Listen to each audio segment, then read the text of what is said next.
इसी यीशु के बार बरकत और फतह में नाम आप सबकी सलामती हो। खुदावंद का शुक्र हो, खुदावंद की तारीफ हो, खुदावंद की तमजीद हो। हम खुदावंद का शुक्र अदा करते हैं आज के खूबसूरत दिन के लिए जो खुदावंद ने हमें मुहैया किया कि हम खुदावंद के जिंदा पाक कलाम को पढ़ सकें।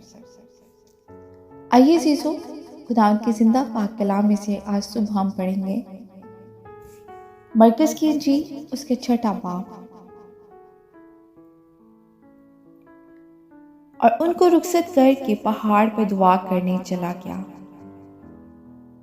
और जब शाम हुई तो कश्ती झील के बीच में थी और वह अकेला खुशकी पर था।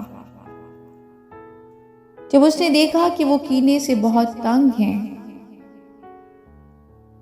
क्योंकि हवा उनके मुखालिफ थी, तो रात के पिछले पहर के करीब वो झील पर चलता हुआ उनके पास आया और उनसे आगे निकल जाना चाहता था। लेकिन उन्होंने उसे झील पर चलते देखकर ख्याल किया कि भूत है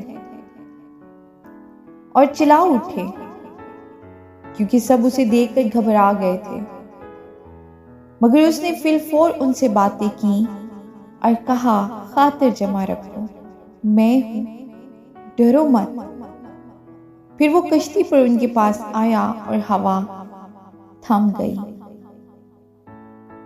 और वो अपने दिल में निहायत हैरान हुए, इसलिए कि वो रोटियों के बारे में ना समझे थे बल्कि उनके दिल सख्त हो गए थे। आमीन जी।